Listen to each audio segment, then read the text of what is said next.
Bonjour, allez cette fois on va parler d'intersection. Imaginez que j'ai une première ligne bleue, comme ça, qui fait ça, comme ça. Et puis j'ai un deuxième objet géométrique, je ne sais pas ce que c'est, une autre ligne qui fait ça. Comme ça.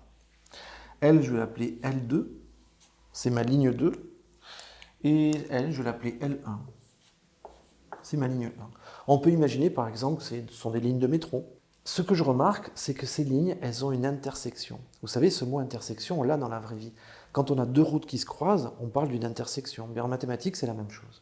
On peut voir ça comme étant un réseau de routes qui se croisent. Par exemple, j'ai une intersection ici, point A. J'en ai une autre ici, point B.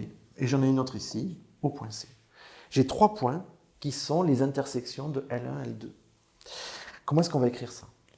Bien, vous savez qu'en mathématiques, on n'aime pas trop écrire de phrases, donc on a souvent des mots mathématiques, des phrases mathématiques qui remplacent, qui sont plus courtes.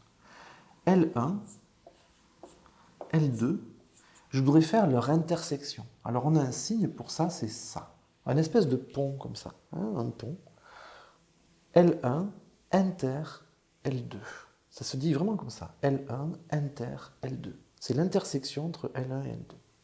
Eh bien, ça, c'est un ensemble de trois points, en fait. Il n'y en a pas un qui est meilleur que l'autre. J'ai trois points à égalité. Je vais avoir A, je vais avoir B, et je vais avoir C.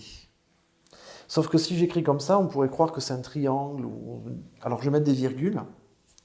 Et puis, pour dire que c'est un ensemble, pour dire qu'il n'y a pas d'ordre particulier, on va mettre des accolades. On fait un autre exemple ? Alors, dans ce cas-là, j'ai deux droites. J'ai la droite AB, qui est ici, et j'ai la droite MN, qui est ici. Et je vois que ces deux droites se coupent. Elles se coupent en un point. Ce point, je pourrais l'appeler O, par exemple. Et donc, comment est-ce que je vais écrire ça ? Exactement comme tout à l'heure. La droite AB, là, j'ai une façon de l'écrire. La droite MN, j'ai aussi une façon de l'écrire. Je vais faire l'intersection entre les deux. Toujours l'espèce de pont, là, vous voyez ? Ça va être encore une fois un ensemble. Mais dans cet ensemble, cette fois, je n'aurai qu'un seul point, le point O.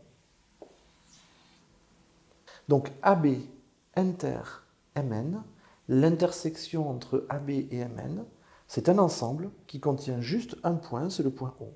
Alors, dans ce cas-là, j'ai encore deux lignes, j'ai un cercle ici de centre O, et j'ai une droite qui passe par les points M et N. Et je m'intéresse à leur intersection, bien sûr. Sauf que là, le cercle ne coupe pas à la droite, je n'ai pas d'intersection.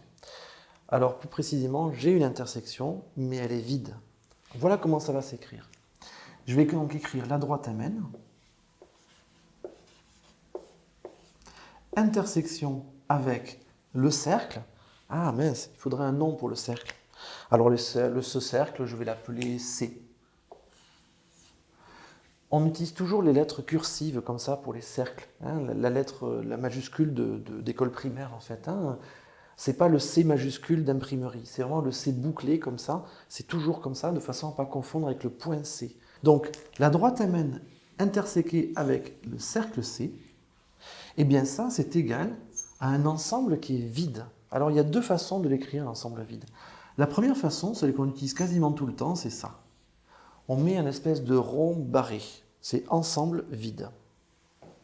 Sinon, il y a une autre façon de le faire, qui est peut-être plus intuitive, mais qui est moins utilisée, c'est de mettre les accolades avec rien dedans. Voilà, donc là, j'ai terminé avec cette notion d'intersection. Ça peut se compliquer, bien sûr. On peut avoir des intersections bien plus complexes que tout ça. Mais pour le collège, c'est largement suffisant ce qu'on vient de voir là. Je vous remercie. Mettez un like si jamais ça vous a été utile. N'hésitez pas à commenter, surtout, n'hésitez pas à mettre des commentaires. Et à bientôt. Au revoir.